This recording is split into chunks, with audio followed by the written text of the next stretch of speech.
ಈಗ ನೋಡ್ರಿ ಯಾರೇ ಚಹಾ ಕುಡಿಸಂದ್ರೆ ನಾವೇನು ಅಂತೀವಿ ಅಂದ್ರೆ, ಯಾಕೆ ನಿನಗೇನು ದಾಡಿ ಆಗೈತೆ ಅಂತೀವಿ ಇಲ್ಲ ಈ ಶಬ್ದ ಬಳಸ್ತಾರೆ. ನಿನಗೇನು ದಾಡಿ ಆಗೈತೆ ಅಂತ ಚಹಾ ಕುಡ್ಸಕ್ಕೆ ಅಂದ್ರೆ ಅವನಿಗೆ ದಾಡಿ ಆದಮೇಲೆ ಇವ ಚಹಾ ಕುಡ್ಸಂಗ. ಅವ ಚಹಾ ಕುಡ್ಸಂದವನಿಗೆ ಕುಡಿಸೋದಿಲ್ಲ, ಬೇಕಂದವ್ರಿಗೆ ಕೊಟ್ಟದ್ದಲ್ಲ. ನಾವು ಉಣ್ಬೇಕಂದವನಿಗೆ ಹೊಟ್ಟೆ ಹಸ್ತವನಿಗೆ ಕೊಟ್ಟವ್ರಲ್ಲ.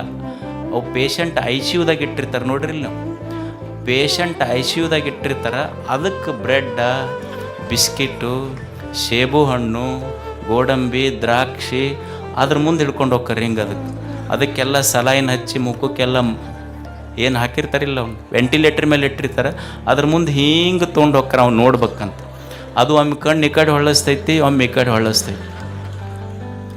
ಅದು ಪೇಷಂಟಾಗೆ ಉಳಿದಿರ್ತೈತಿ. ಅವ್ರ ಹಿಂದೆ ಹೋದವ್ರು ಚಲೋ ತಯಾರಾಗಿರ್ತಾರೆ. ಅವ್ರು ಕೇಳಿದ್ರಂತೆ ಯಾರೊಬ್ರು, ಯಾಕ್ರಿ ಯಾಕಾರ ದವಾಖಾನಿಂದ ಬಂದಿಂದ ಒಂದು ನಮೂನೆ ಆಗಿರಲ್ಲ, ಆ ದವಾಖಾನೆ ವಾಸನೆಗೆ ಊಟನ ಹೋಗೋಲ್ಲ ನನಗೆ, ಮತ್ತು ಮಿನ್ನ ಮೇದಾಳಕ್ಕೆ ಅದು ಹೆಂಗೆ ಹೋದ್ಯಾತು ಊಟ.